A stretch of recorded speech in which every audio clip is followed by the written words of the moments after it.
tout le monde! J'espère que vous allez toutes et tous très très bien et bienvenue sur la chaîne Les mots lavande. Je suis trop contente aujourd'hui de vous retrouver pour faire le bilan de ce tout premier mois de l'année 2025. Alors le mois de janvier a été rythmé par pas mal d'événements littéraires vraiment chouettes et dont je suis trop fière et je vous remercie évidemment pour ça parce que c'est un petit peu grâce à vous, mais aussi par une petite panne de lecture et des lectures très bonnes comme très mauvaises. Donc ça a été un mois très varié, autant en émotion qu'en lecture.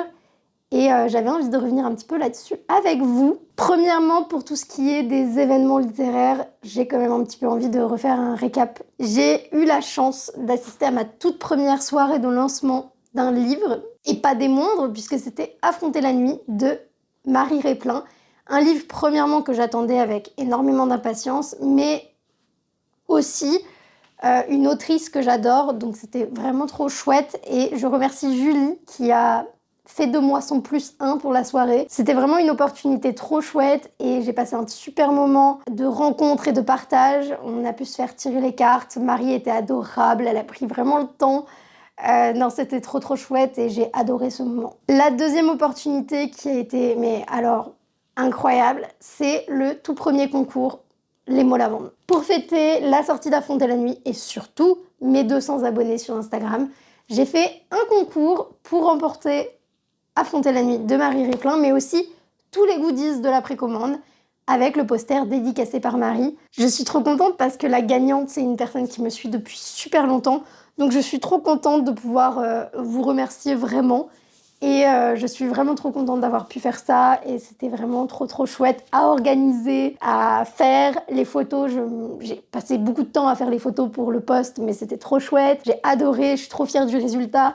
Et vraiment, non, c'était un super moment de partage. Et je suis vraiment contente d'avoir aussi eu l'opportunité de vous remercier de façon concrète. Et la troisième opportunité, mais pas des moindres, qui s'est présentée en ce début d'année, c'était mes tout premiers services de presse numérique. Et alors, je suis trop contente, d'autant plus que c'est avec une maison d'édition dont je suis fan. Donc vraiment, je suis trop contente et trop fière d'avoir reçu mes tout premiers services de presse. Donc merci encore une fois à Gulfstream pour ça. Voilà, c'était un petit récap des opportunités de ce début d'année parce que c'était magique et merci et c'était incroyable et je suis trop contente de pouvoir vivre ça. Bref, je me répète énormément donc je vais m'arrêter là, mais je voulais juste revenir sur ces 2-3 événements qui ont rythmé ce début d'année et qui ont fait de moi une lectrice comblée. Trêve de bavardage, on va commencer avec le haul janvier et j'ai un peu craqué mon slip.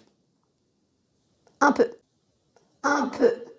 Je ne vous apprends rien en vous disant que Samantha Shannon a complètement révisé la saga The Bone Season qui a ensuite été rééditée par De Saxus. Évidemment, j'avais acheté le tome 1 à sa sortie, j'ai donc acheté le tome 2 à sa sortie également en janvier. Il est super joli, il a le même jaspage incroyable. Les jaquettes aussi sont très belles, je pense que vous en voyez un petit bout. Elles sont juste là. Donc ça a été mon tout premier achat du mois de janvier, cette sublime édition. Je me suis ensuite procuré Affronter la nuit de Marie Réplin aux éditions PKJ.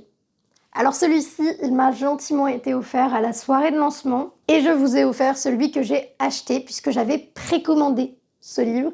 Donc c'est aussi pour ça et grâce à ça que j'ai pu faire ce concours. Mais du coup, j'ai eu mon exemplaire avec les goodies et j'ai trop hâte de le lire. Pour ceux qui ne connaîtraient pas, Marie Réplin, c'est l'autrice de La Carte des confins, mais elle est aussi plus connue sous le nom de Muffins and Books sur les réseaux. En plus d'être une personne adorable, j'avais adoré sa première saga, Blake et Cali, mes bébés. Et ici, c'est son tout nouveau roman à base de dragons. Dans un monde où le soleil ne se couche qu'une fois par an, la déesse Auria use d'un rayon magique pour révéler les rares élus à qui elle insuffle son pouvoir. Ils forment la Légion et développent des dons puissants qu'ils apprennent à maîtriser au sein de l'Académie. Ils ont pour mission de défendre le pays contre les dragons. Si être touché par la déesse représente un grand honneur, cela expose à de graves dangers. Lorsque Liv est désignée par Auria, elle rejoint l'Académie.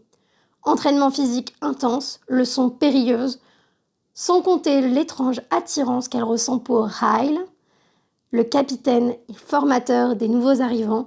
Liv a beaucoup de choses à assimiler si elle espère survivre. Tout se complique quand elle commence à remettre en question l'enseignement reçu et la mission même. J'ai eu quelques retours de la part des copines qui l'ont lu. On m'a dit que c'était quand même assez introductif et surtout assez prévisible, mais que c'était quand même très très chouette et que ça se dévorait. Et surtout, ce qu'on m'a dit, c'est que ça manquait un peu de dragon, mais il faut vraiment le prendre comme une romantaisie, c'est ce que j'en retiens. La fantaisie passe au second plan, contrairement à la carte des confins, qui était beaucoup plus centrée sur la quête des pirates.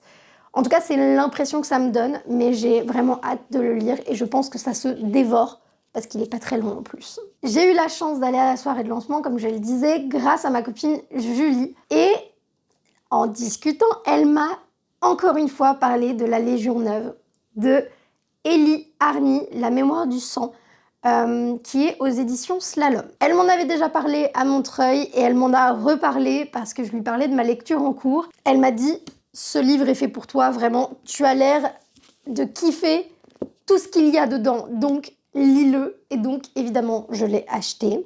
Oui, je suis impulsive. Écoutez, on ne se refait pas. En tout cas, l'histoire a l'air incroyable et elle ne m'en a vendu que du bien, que du positif. En tout cas, ça a l'air de correspondre en tout point à ce que j'aime. Tous les 10 ans, la Légion Neuve exige de chaque région du continent qu'elle lui fournisse des jeunes enfants, qui deviendront les forces vives de son armée. Kat et Shani, sont de ceux-là.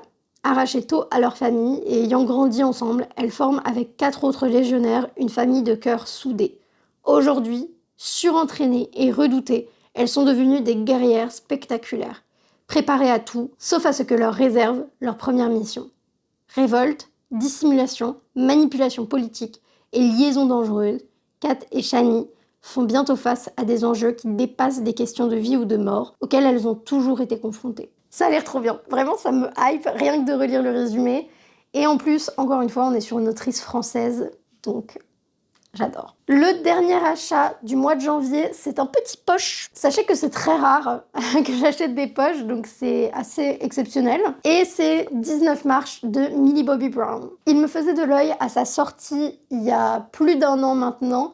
Et donc quand j'ai vu qu'il existait en poche aujourd'hui, je me suis ruée dessus. C'est un roman, donc c'est pas du tout une biographie de l'autrice et de l'actrice du coup, mais c'est un roman sur la guerre et franchement il me tente beaucoup. Alors j'ai entendu du très bon et du très mauvais dessus, mais ça n'empêche pas que j'avais envie de le lire et j'ai hâte de découvrir ce que Millie nous réserve. Vraiment c'est une personnalité dont je suis pas spécialement fan, mais dont je reconnais le travail. Vraiment, elle travaille très fort et pour le coup, j'ai l'impression de manière très qualitative, en tout cas dans sa carrière d'actrice, c'est le cas. Et donc j'étais très curieuse de découvrir son roman. Alors que Londres subit des raids incessants de l'armée de l'air allemande, Nellie Morris tente de mener une vie normale dans l'East End de la capitale. Entourée par sa famille et bien occupée par son travail d'assistante de la maire du district de Bethnal Green, elle sort de temps à autre au pub où elle aime chanter avec sa meilleure amie et son amie d'enfance, qui a toujours eu un faible pour elle. Mais la rencontre de Nellie avec Ray, un bel aviateur américain, bouleverse ses certitudes. Au même moment, un terrible accident survient dans l'abri de la station de métro de Bethnal Green, où Nellie et sa famille se réfugient en cas d'alerte. Son courage et sa détermination vont l'aider à surmonter cette épreuve qui touche ses proches en plein cœur. Maintenant que l'on a terminé avec les achats de janvier, on va pouvoir commencer le bilan. Alors ce mois-ci, j'ai lu 5 livres et de tous les formats. Du papier, de l'audio et du e-book. Et ma première lecture du mois, c'est de Holiday de Brittany Setchery aux éditions Hugo New Romance. Dans The Holiday, on va suivre Holly, qui est une jeune femme brisée. L'année dernière, à Noël, son fiancé l'a délaissée devant l'hôtel pour partir avec sa meilleure amie. Et aujourd'hui, il file le parfait amour. Alors aujourd'hui, à l'approche des fêtes, déjà elle est très angoissée de retourner dans sa famille et dans le village où ce drame s'est produit, mais surtout, elle n'a qu'une hantise, c'est de ne pas passer à autre chose et de se ramener seule au dîner de Noël. Alors ni une ni deux, elle se met à fond sur les applications de rencontres et elle se met en tête de trouver l'homme idéal pour l'accompagner à Noël. Et dans cette aventure, elle va choisir un QG où se réfugier et où vont se passer tous ces dates Et ce QG, c'est le restaurant de notre protagoniste masculin. Kai, il a ouvert ce restaurant qui porte le nom de son frère et il a une relation très compliquée avec sa famille. Alors vraiment, cet endroit, c'est son bébé. Alors quand Oli débarque avec tous ses dates désastreux dans son bar, c'est pas pour lui plaire. Vraiment pas. En plus, il s'avère que nos deux protagonistes sont voisins et il arrive de se croiser très régulièrement dans le hall de l'immeuble. Ni une ni deux, Kai va prendre les choses en main et décider que c'est terminé. Oli va enfin trouver l'amour de sa vie pour pouvoir passer les fêtes en famille avec un petit ami et lui va pouvoir être tranquille. Comment me direz-vous? Eh bien, Kai va lui servir de coach personnel en séduction. Et vous vous doutez bien qu'il va se passer d'autres choses et que les sentiments vont venir s'en mêler. Premièrement, c'était une relation hyper saine, c'était tellement mignon. Et on avait aussi le petit frère de Kai qui faisait des apparitions et qui était non seulement hilarant, mais qui leur a donné aussi des petits coups de pouce quand la communication ne se faisait pas naturellement. C'est vraiment des personnages qui sont adorables. J'ai adoré découvrir la plume de Brittany Setcheri, c'était mon tout premier. Et vraiment, j'ai été très surprise parce que c'était super bien. Bref, c'était une très très bonne lecture de Noël. Et surtout, c'était sain. Et oui, c'était cucu, mais sans l'être trop non plus. Et au niveau du sexe, je pensais que Brittany Setcheri, c'était beaucoup ça. Et c'est pour ça que j'en avais jamais lu. Et en fait, pas tant. Il n'y a pas eu tant de scènes de smut. Le seul point négatif que j'ai trouvé à cette lecture, ça a été la traduction, qui parfois était un peu bancale, et notamment la traduction de certains termes en français qui n'étaient pas forcément nécessaires. Par exemple, le meet cute, qui est l'expression anglophone pour désigner la rencontre mignonne des personnages dans une romance. C'est un langage particulier de la rom-com, et il a été traduit, et j'ai trouvé que c'était un peu bizarre à lire. Pourquoi aviez-vous besoin de traduire ce terme?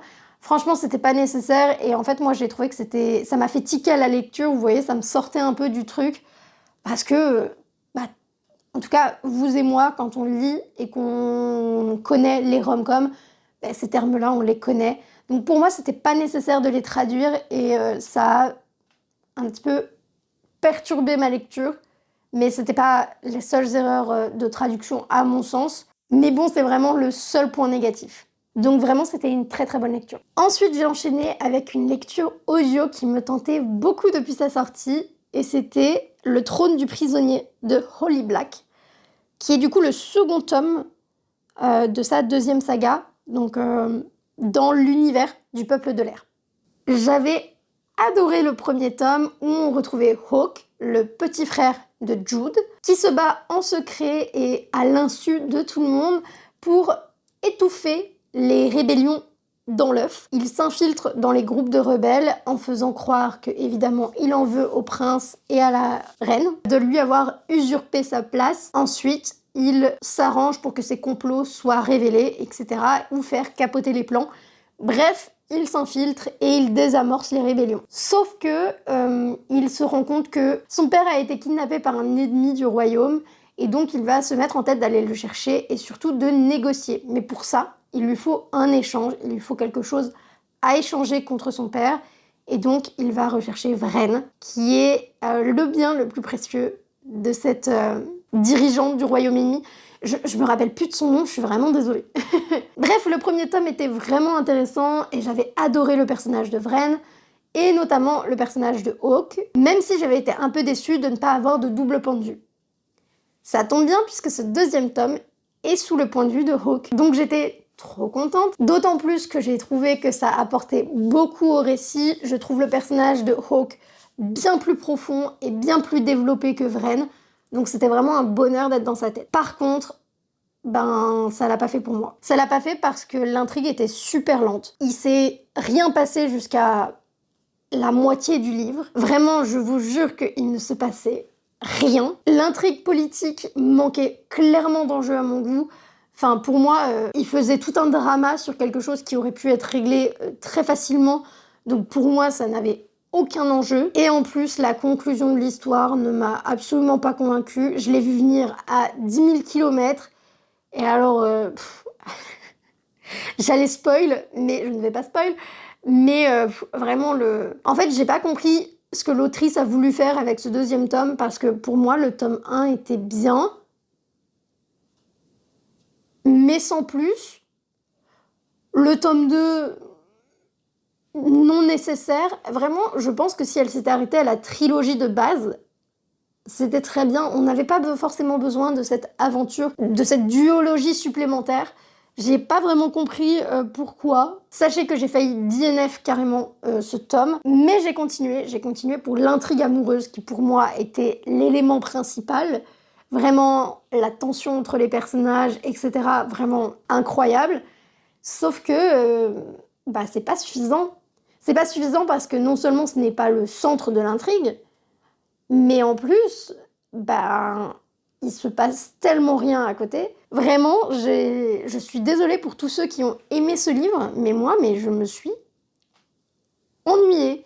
Mais à mourir. Bref, c'était une grosse déception parce que pour le coup, j'avais bien aimé le tome 1 et en plus, j'adore l'univers de Holly Black. J'ai vraiment été déçue de pas aimer le livre parce que pour moi, il y avait du potentiel, mais juste pour moi, ça me manquait d'enjeu, le rythme était pas le bon et l'intrigue amoureuse était cool, mais clairement pas suffisante pour que ce soit un bon livre.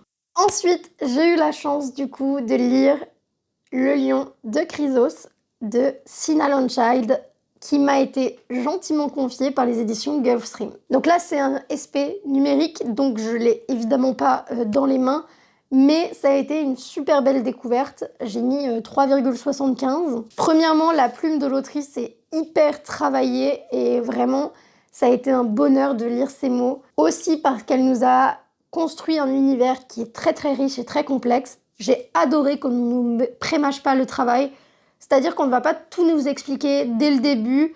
Il y a pas mal de choses qu'on va comprendre au fur et à mesure du récit, mais surtout pas mal de choses qu'on va comprendre par nous-mêmes. Et j'aime beaucoup quand les auteurs et autrices choisissent de tout simplement faire confiance à leur lectorat, faire confiance à leur lecteur pour comprendre certaines choses. Donc ça, c'était très très agréable. Et en plus, on a vu certaines créatures dans l'univers qu'on ne voit pas forcément d'habitude, et donc j'ai beaucoup apprécié. On a notamment eu des vouivres et des wendigo, donc qui sont des créatures qui sont assez originales dans la fantasy. Enfin, j'ai l'impression que c'est des créatures qui sont pas toujours exploitées, et donc ça faisait du bien de lire ce genre d'univers et de croiser ce genre de créatures. Ensuite, j'ai adoré notre protagoniste principal parce que c'est un personnage qui est réellement endoctriné et qui se bat contre ses propres convictions. Je me rends compte que je vous ai pas fait de résumé de l'histoire, alors je vais vous faire un bref résumé pour que vous puissiez comprendre pourquoi j'ai aimé ce personnage. Dans cette histoire, on va suivre Proté. Proté qui est un inhumain. Les inhumains sont des personnes qui ont la capacité de pouvoir se transformer en animal. Alors ça peut être un oiseau, mais ça peut aussi être un sphinx, un lion, une hyène, peu importe. On est dans un royaume qui malheureusement ne cautionne pas ces animaux parce qu'ils sont dangereux pour l'humain, dangereux pour le peuple, alors ils les combattent. Ils les combattent, ils les exterminent, ils leur font la guerre, et sachez que si vous êtes inhumain, vous serez torturé et évidemment exécuté. Bref, c'est vraiment un génocide. Revenons-en à Proté. Proté est un inhumain, mais il a été secouru par un duc qui a fait de lui son garde rapproché. Il l'a éduqué et il l'a entraîné jusqu'à ce qu'il ait les capacités pour pouvoir le protéger. Ce duc a été marié à une reine et donc il est devenu roi du royaume. Mais malheureusement, le fils de cette reine était un inhumain caché, non scellé, c'est-à-dire qu'il avait accès à ses pouvoirs. Un jour, il s'est transformé et a dévoré sa mère. Oui, c'est très violent et on a quelques flashbacks de cette scène qui sont très crus. Voilà, donc préparez-vous, il y a quand même un petit peu de violence dans cette histoire. Mais pour en revenir à notre histoire, ce fils a donc dévoré sa mère et s'est ensuite enfui en kidnappant son jeune frère. Proté, qui était le protecteur de ce roi, se sent trahi, mais surtout terriblement coupable de la mort de sa reine. C'était une personne qu'il aimait profondément et il se sent responsable de la mort de cette dernière parce qu'il n'a pas su la protéger. Alors pour se punir, il va s'exiler pendant des années. Sauf que 10 ans après tout ça, une piste pour retrouver le fils de la reine lui est servi sur un plateau et il y voit l'opportunité de se racheter auprès de son roi et de lui montrer qu'il a encore de la valeur. Alors il va se lancer dans cette quête de retrouver le meurtrier de sa reine. Maintenant que vous connaissez l'histoire, je vais pouvoir vous parler un peu plus de pourquoi j'aime Proté.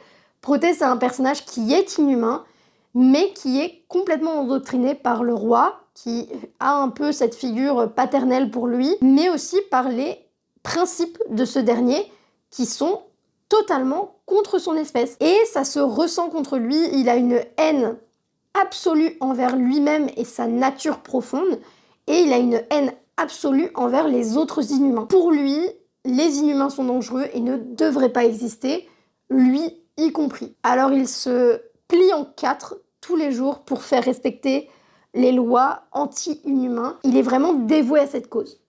Et ce que j'ai trouvé hyper intéressant dans cette quête, c'est pas tant la quête en soi, mais c'est vraiment à quel point Proté est endoctriné, mais grâce à l'été, un personnage qui va rentrer dans sa vie à ce moment-là, va commencer à ouvrir les yeux et à évoluer, à remettre en question ses croyances, à remettre en question ses valeurs et ses principes en lesquels il croit. J'ai trouvé ça hyper intéressant parce que du coup, pour moi, la quête, elle est vraiment au second plan.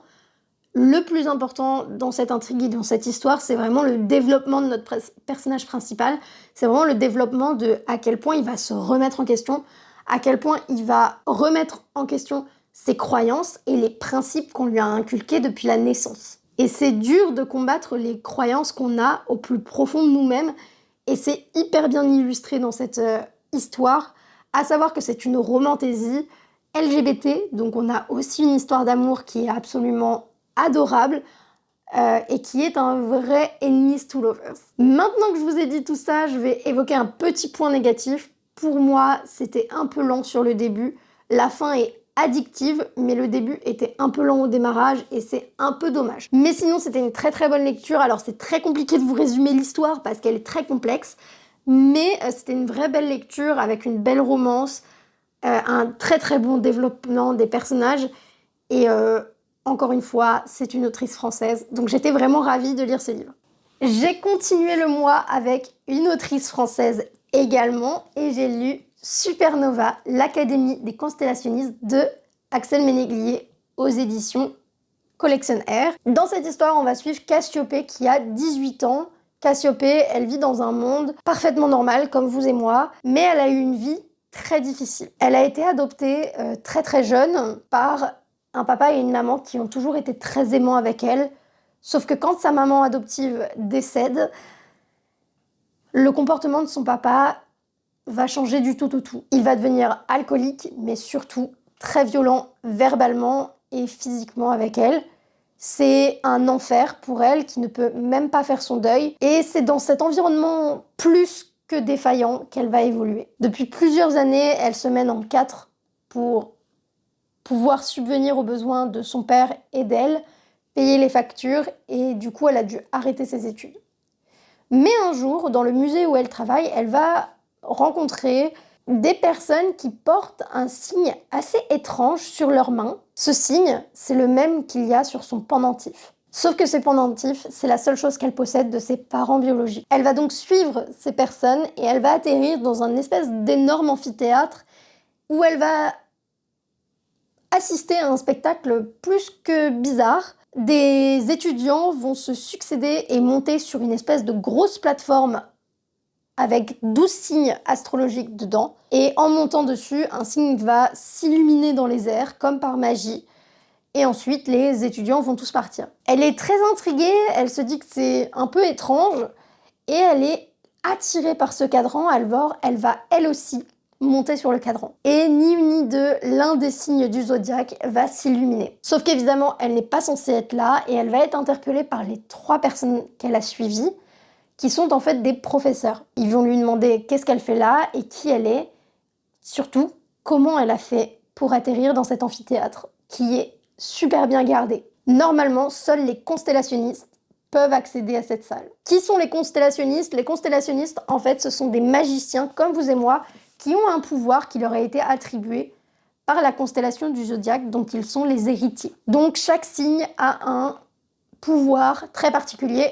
Par exemple, les poissons, qui est clairement le meilleur signe, a le pouvoir de guérison. Oui, je suis tout à fait objective. Elle va donc, à partir de là, intégrer l'Académie des constellationnistes, dans laquelle elle va devoir apprendre à dompter son pouvoir, puisqu'on le rappelle, une constellation s'est illuminée. Et surtout, elle se dit que c'est l'occasion ou jamais de découvrir qui sont ses parents biologiques, qui étaient des constellationnistes. Mais évidemment, vous vous en doutez, il y a énormément de choses qui vont se passer. Elle va rencontrer plein de personnages hyper intéressants qui vont devenir sa famille et elle va avoir une quête plus grande qu'elle qui va complètement la dépasser, qui va se révéler à elle. Puisqu'il y a une menace qui plane sur le monde des constellationnistes depuis bientôt 18 ans, cette menace, c'est la supernova. Ce sont des personnes qui ont la capacité de pouvoir contrôler 2 signes astrologiques, c'est-à-dire 2 pouvoirs astro différents.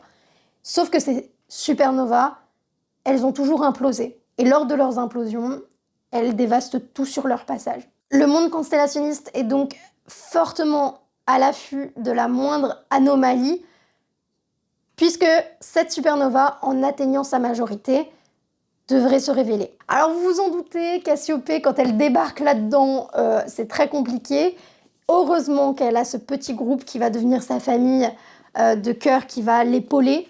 Et vraiment, heureusement qu'ils sont là. Mais vraiment, c'est très compliqué pour elle. Elle va avoir pas mal de down. J'aime beaucoup cet aspect où on voit sa santé mentale qui va pas toujours très bien, notamment face au harcèlement. Puis elle est complètement coupée du monde et de la seule personne, sa meilleure amie, qui est une humaine classique, pendant toute la durée de son apprentissage.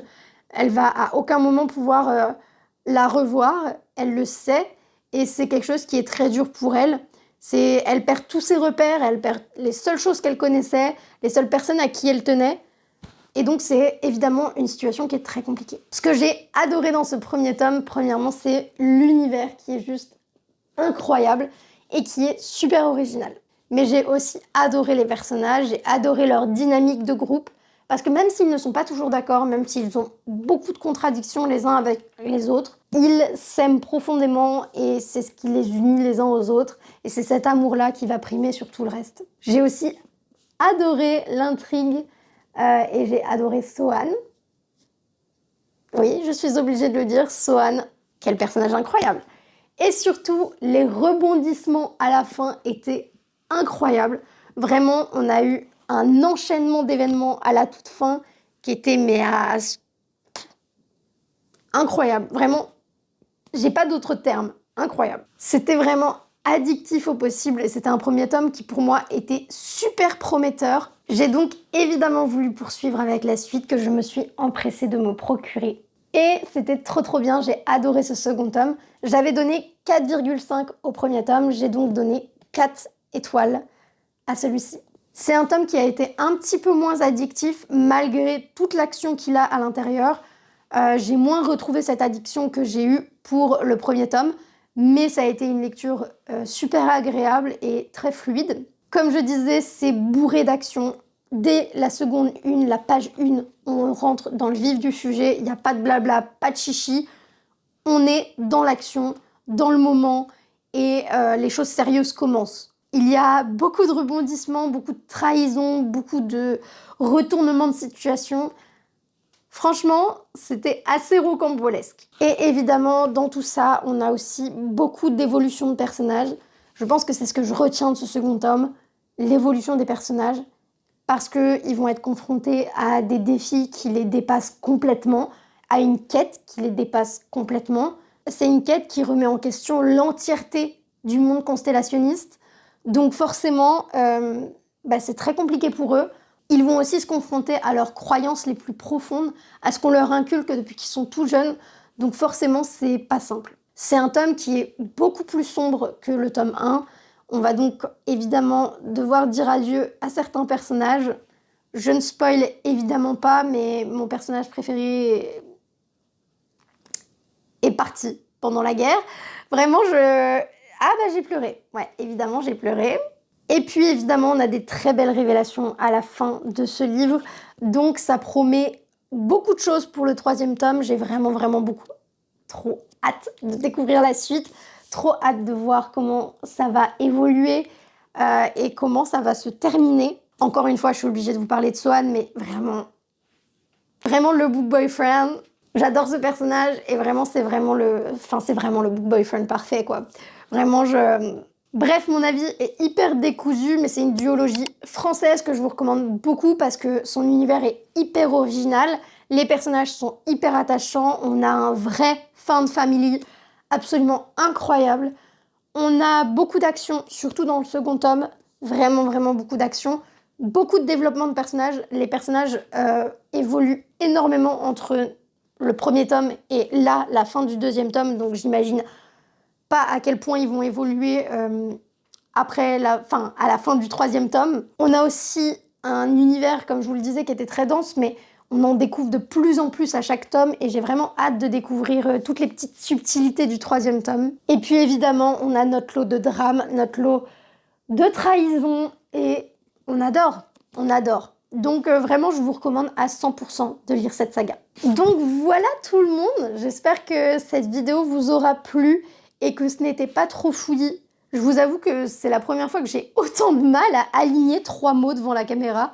Donc j'espère que ça ne s'est pas trop ressenti et que le montage aura lissé un petit peu tout ça. J'espère que le mois de février sera rempli de très bonnes lectures puisque là on avait du très bon mais on a aussi eu du très mauvais. En tout cas, j'espère que vous serez à mes côtés pour tout ça. Moi je vous dis à la semaine prochaine pour une nouvelle vidéo. Je vous souhaite une bonne semaine et de passer de bonnes lectures.